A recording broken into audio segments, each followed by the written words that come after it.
بسم اللہ والحمد للہ والصلاة والسلام علی ابی القاسم محمد بن عبداللہ خاتم النبیین۔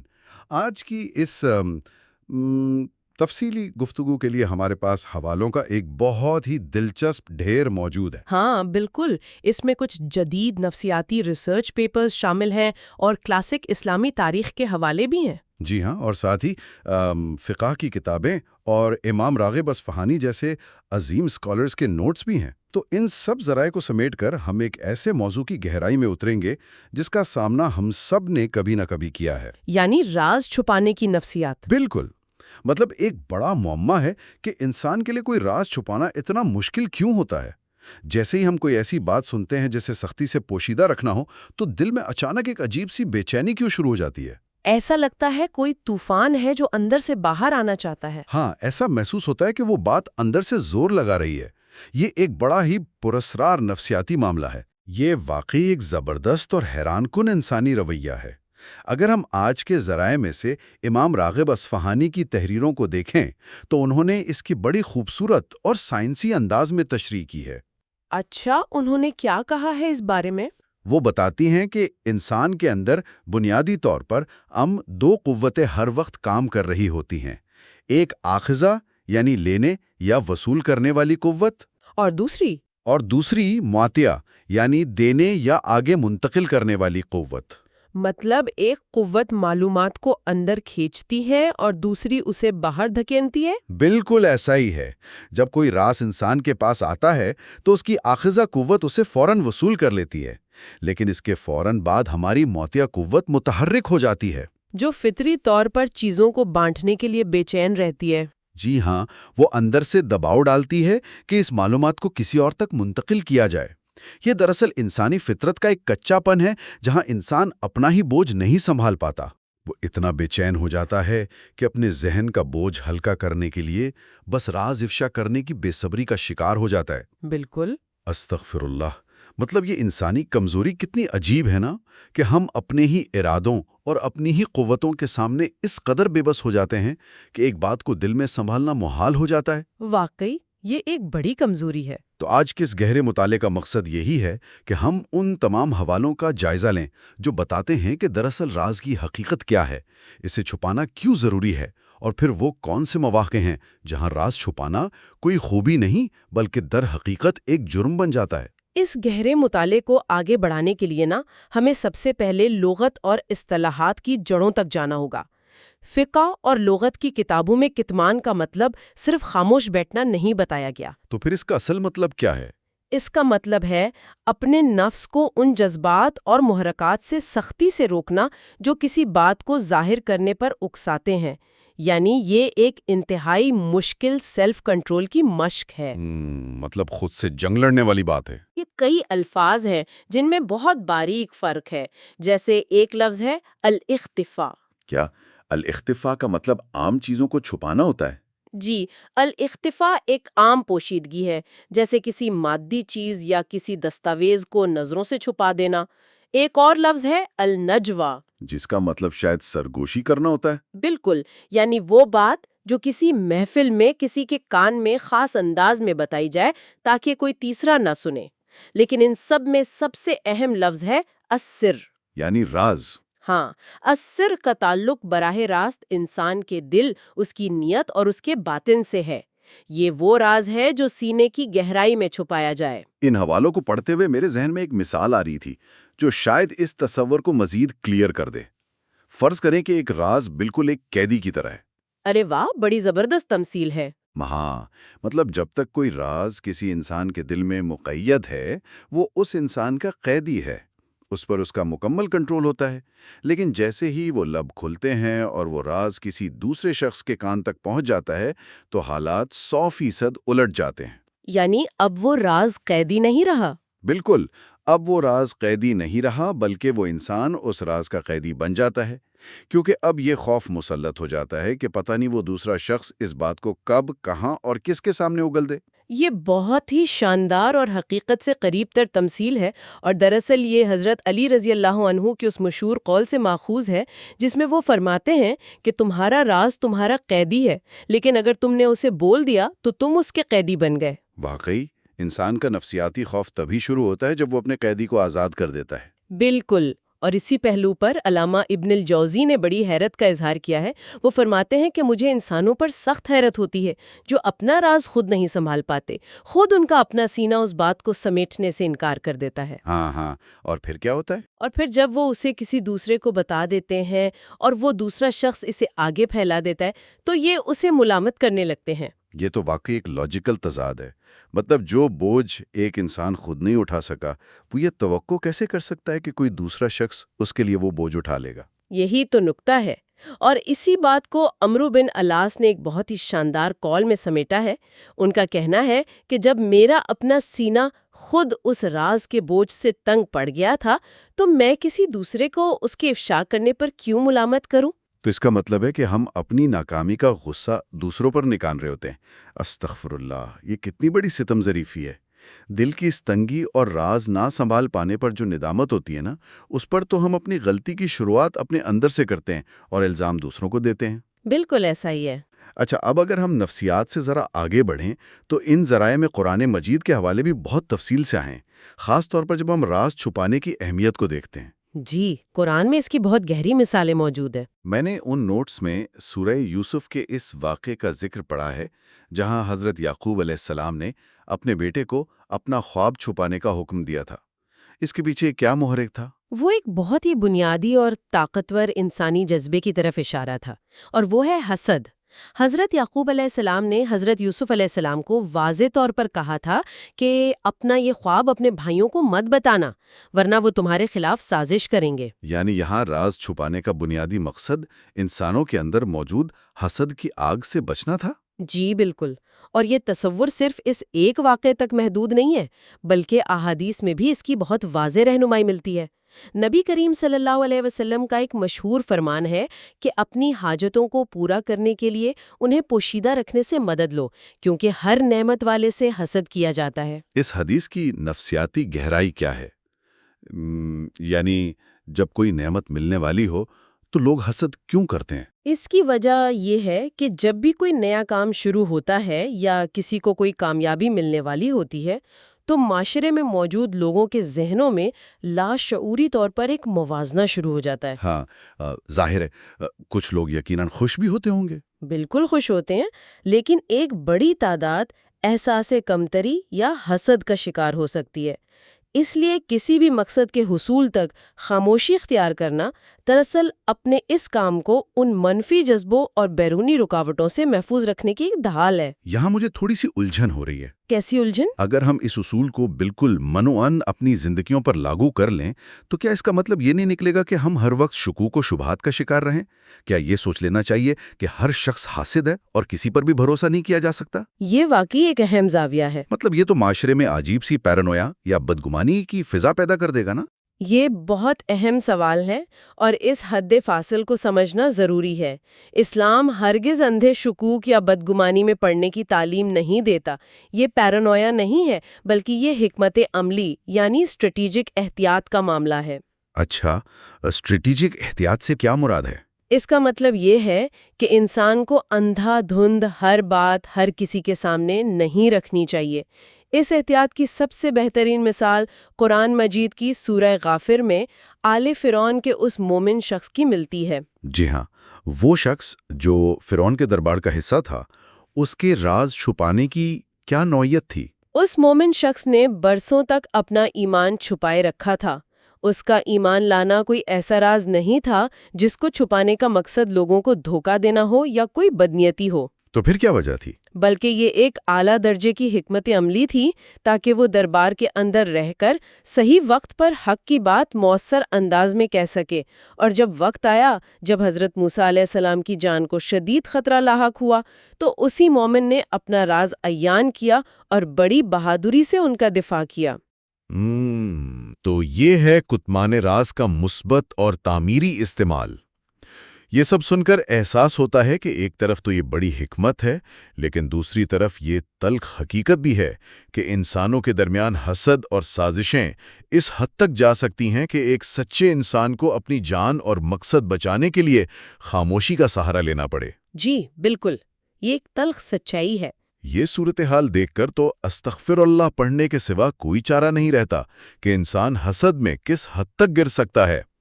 خیر، اب تک کی بحث سے یہ تو ثابت ہو گیا کہ راز کو سینے میں دفن رکھنا بڑی خوبی ہے۔ جی ہاں۔ لیکن ہمارے ان نوٹس میں فقہ کا ایک پورا باب موجود ہے جسے الکتوان المذموم کہا گیا ہے۔ اس کا مطلب ہے کہ کچھ مواقع پر پردہ ڈالنا جرم بھی ہو سکتا ہے۔ بالکل، اور یہ وہ مقام ہے جہاں اخلاقیات کا توازن قائم ہوتا ہے۔ اگر کتمان ہر جگہ اچھا ہوتا تو سچائی کبھی سامنے ہی نہ آتی۔ فقہ اسلامی میں کچھ واضح حدود مقرر کی گئی ہیں جہاں راز کو چھپانا گناہ کبیرہ بن جاتا ہے۔ وہ کون سی حدود ہیں؟ اس کی سب سے پہلی اور اہم مثال علم کا چھپانا ہے۔ اگر کسی کے پاس ایسا علم ہے یا کوئی ایسی رہنمائی ہے جس کی لوگوں کو اشد ضرورت ہے اور وہ اسے دنیاوی مفاد یا کسی ڈر سے چھپا لے، تو احادیث کے مطابق ایسے شخص کو قیامت کے دن آگ کی لگام پہنائی جائے گی۔ واقعی یہ تو بہت سخت وعید ہے۔ اس کے بعد دوسری بڑی مثال گواہی کا چھپانا ہے۔ قرآن مجید میں 2 ٹوک حکم ہے کہ سچی گواہی کو مت چھپاؤ، اور جو اسے چھپاتا ہے اس کا دل گنہگار ہے۔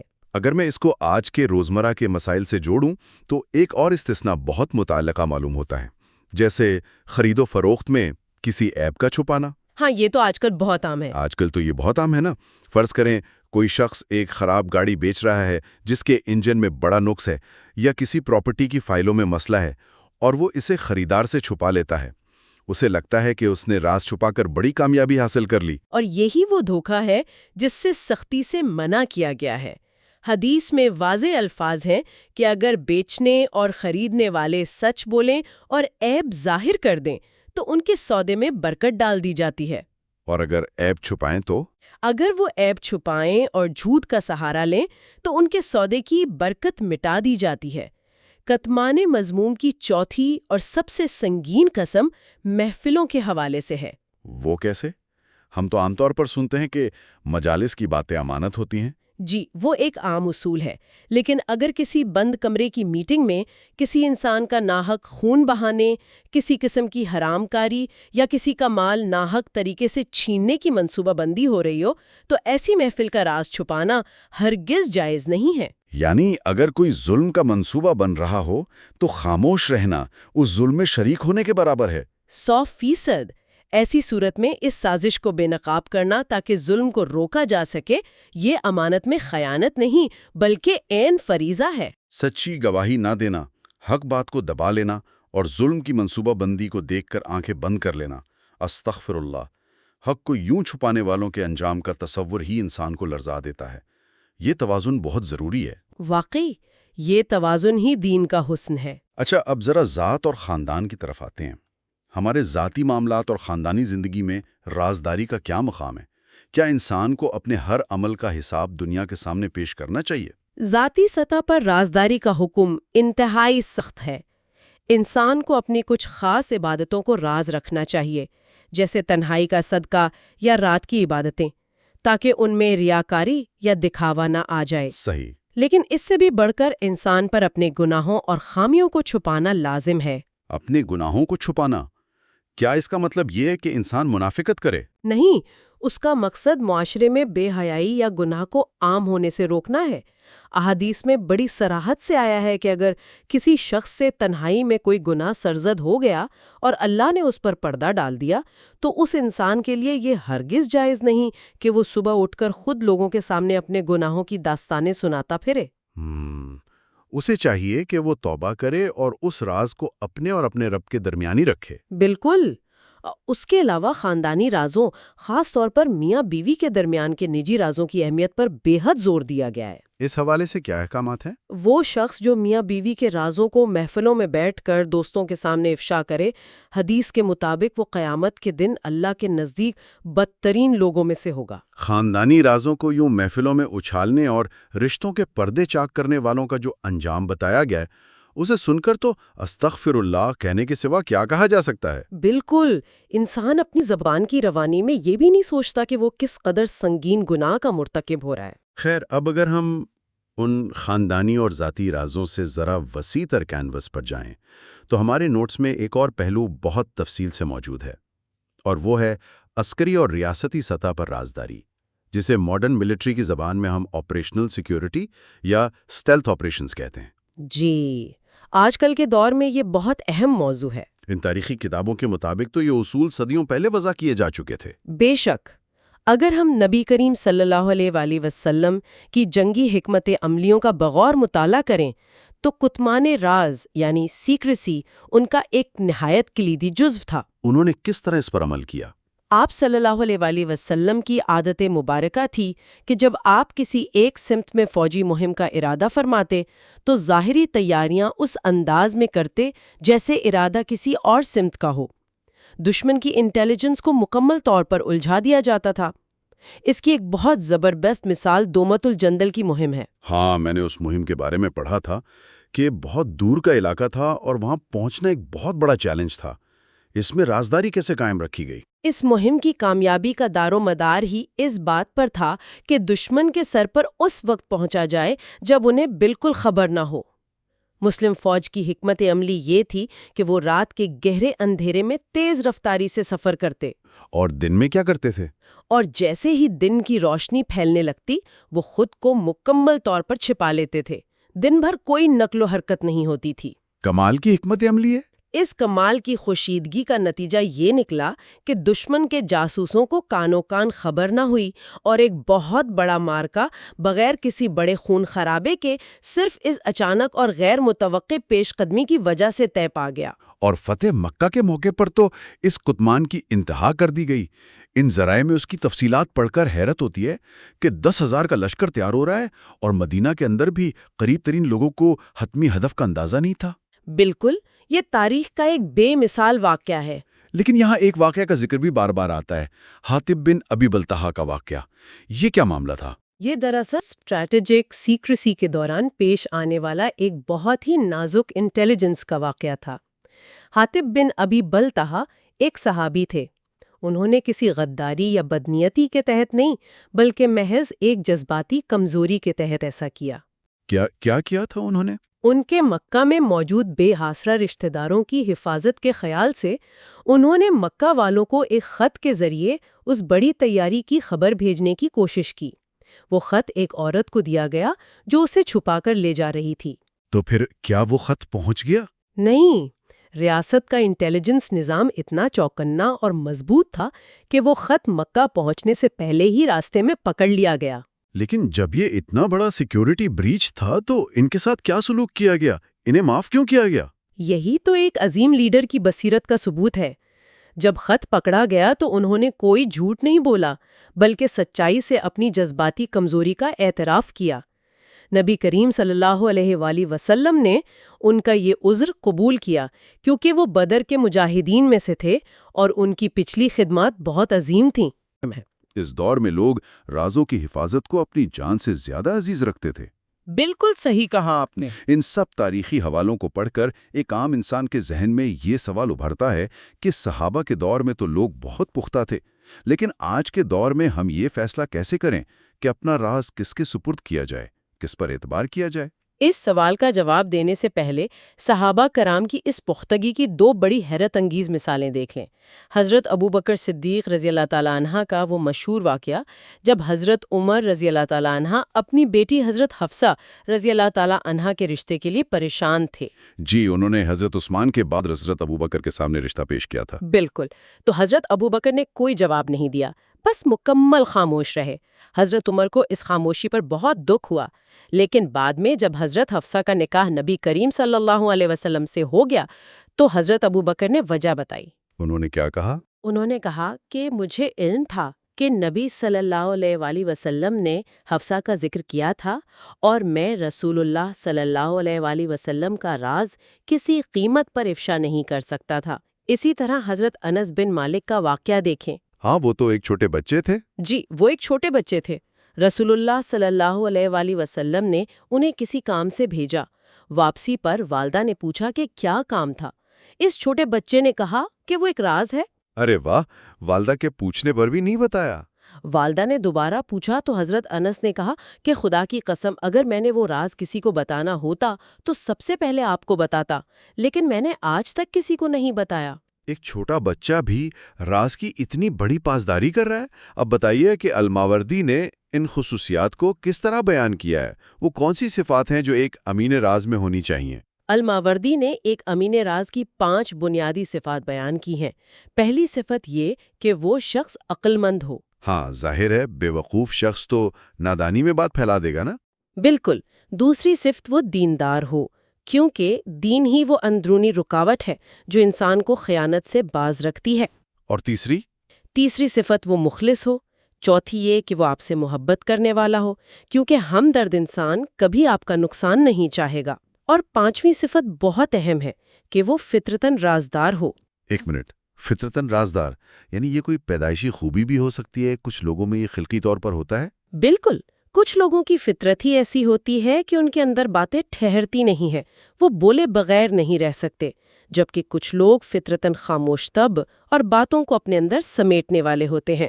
الماوردی کہتے ہیں کہ ایسے شخص کو چننا چاہیے جس کی فطرت میں ٹھہراؤ ہو۔